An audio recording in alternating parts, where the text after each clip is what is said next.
আম খেতে ভালোবাসে না এরকম মানুষের সংখ্যা হাতে গোনা। আমরা যেরকম বাড়ির সবাই আম খেতে খুব ভালোবাসি, এরকম বেশ কিছু মানুষকে দেখেছি যারা ফল খেতে পছন্দ করেন না, অথচ বছরের ঠিক এই সময়টার জন্য অপেক্ষা করে যে কখন বাজারে সুন্দর সুন্দর আম আসবে। আমরা তো প্রায় প্রত্যেকেই বাজার থেকে আম কিনে নিয়ে আসি, অথবা বাড়ির সামনে কোনো ফলওয়ালা আসলে তার কাছ থেকে ফল কিনে থাকি। তাছাড়াও আজকাল অনলাইন মার্কেট হওয়াতে আমরা অনলাইন শপিংও করে থাকি। তবে আজ আমি এমন একটি জায়গার সন্ধান আপনাদেরকে দিতে চলেছি, যেটা হলো একেবারে হাইওয়ের ধারে। এখানে আসলেই রাস্তার ধারে বছরের ঠিক এই সময়টাতে অসংখ্য আমের দোকান দেখতে পাওয়া যায়। আর যেখানে বেশিরভাগ আমগুলো থাকে গাছ পাকা আম, গাছ থেকে জাস্ট পেড়ে নিয়ে এসে রাস্তার ধারে দোকানগুলোতে বিক্রি করে।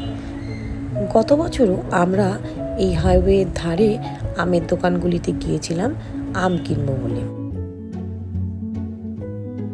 এই দোকানগুলো মে মাসের শেষে অথবা জুন মাসের শুরুতে বসে, আর মোটামুটি 3 থেকে 3.5 মাস এই দোকানগুলি থাকে। আমের এই দোকানগুলো মালদা বাইপাসের ওপরে বসে। আপনারা যদি কলকাতা থেকে মালদার দিকে যান বা কলকাতা থেকে নর্থ বেঙ্গলের দিকে যান, তাহলে NH-12 ধরে আমরা যে যাই, সেই NH-12 যাওয়ার সময় রাস্তার ডান দিকে পড়ে এই আমের দোকানগুলি। তবে যদি উত্তরবঙ্গ থেকে কলকাতা ফেরা হয় বা মালদা থেকে যখন কেউ কলকাতার দিকে আসবেন, তখন আপনি NH-12 ধরে যখন ফিরছেন, ঠিক সেই সময় আপনি যেই রাস্তা ধরে ফিরছেন, একেবারে রাস্তার ঠিক বা হাতে ঠিক সেইখানে রাস্তার ওপরে পড়বে এই আমের দোকানগুলি।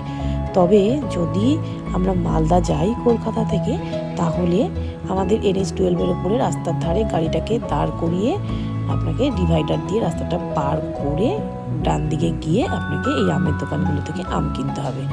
সবচেয়ে সহজ হয় মালদা থেকে আসার সময়, বা আপনি যদি উত্তরবঙ্গের অন্য কোনো জায়গা থেকে কলকাতা আসেন, তাহলে তো মালদার ওপর দিয়ে আসবো, তখন মালদা বাইপাসের ওপরে ওই NH-12 পাশেই ঠিক এই আমের দোকানগুলি বসে।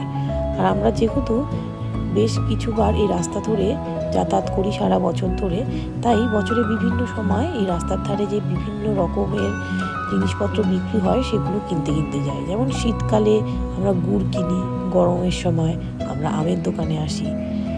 তো সেই জন্য আমরা এই আমের দোকানে প্রতি বছরই আসার সুযোগ পাই এবং আসিও।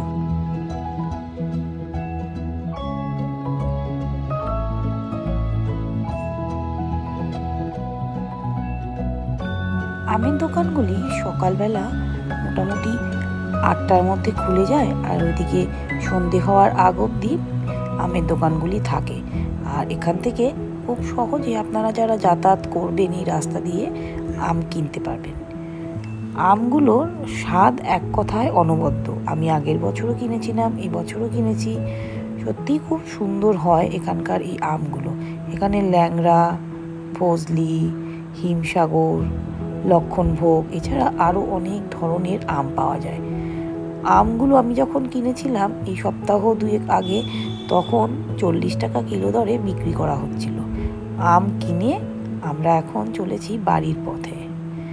আজকের এই ছোট্ট ভিডিওটা তাই এখানেই শেষ করছি।